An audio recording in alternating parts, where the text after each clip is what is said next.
Assalamualaikum dan selamat sejahtera murid-murid. Hari ini kita akan meneruskan lagi pelajaran kita dalam kelas PDPR Bahasa Melayu tahun 1. Kita akan menyambung pelajaran kita dalam unit 16 dengan tajuk Tenggelam dan Timbul.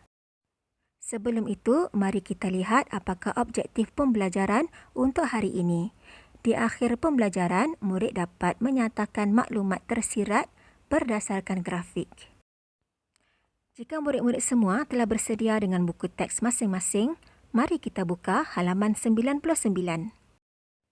Kemahiran membaca, tajuk, tenggelam dan timbul. Berikut merupakan sebuah teks mengenai Cikgu Amar yang sedang membimbing murid-muridnya untuk membuat uji kaji sains. Masihkah murid-murid ingat benda-benda yang telah dipesan oleh Cikgu Amar semalam?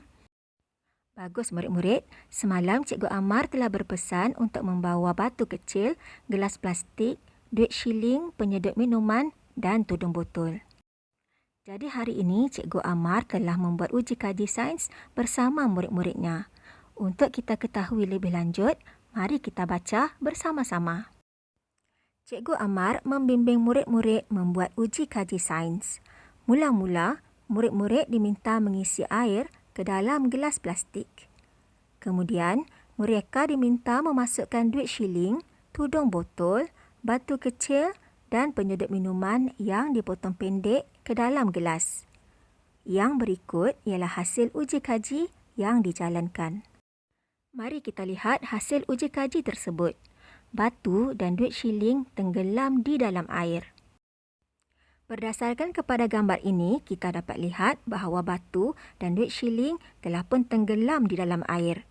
Jadi, apakah sebenarnya maksud perkataan tenggelam? Baiklah, mari kita lihat paparan seterusnya.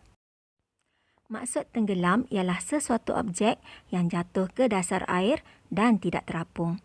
Ciri-ciri objek yang boleh tenggelam ialah berat dan tidak kedap udara. Contohnya, duit shilling dan batu kecil. Sekarang mari kita lihat apakah hasil uji kaji yang kedua.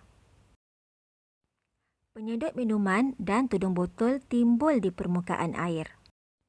Gambar ini menunjukkan penyedut minuman dan penutup botol terapung di permukaan air.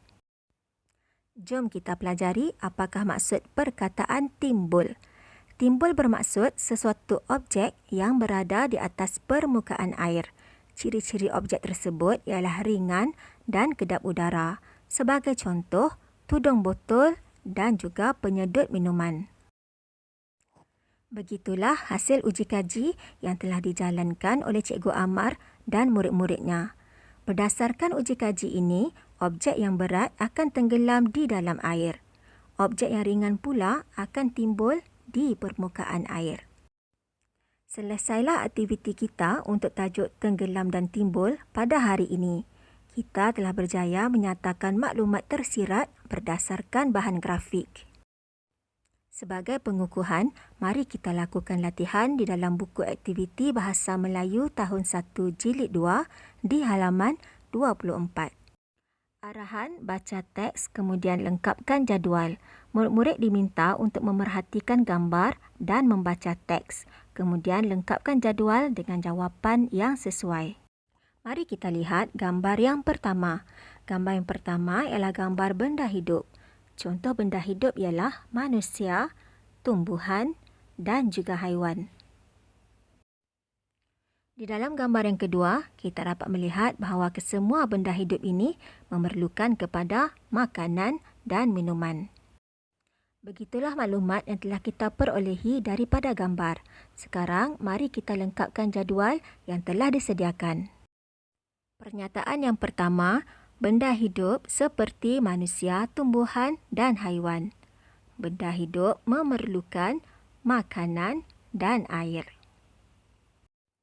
Seterusnya, mari kita lihat pula gambar benda bukan hidup.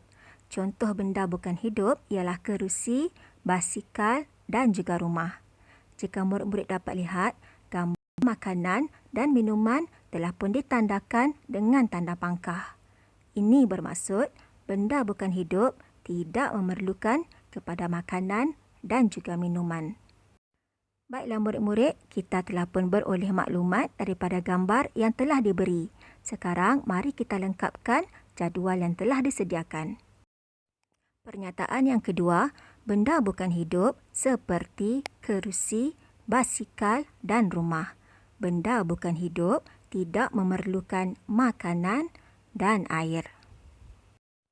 Tahniah murid-murid kerana telah berjaya melengkapkan ayat dengan baik untuk latihan hari ini.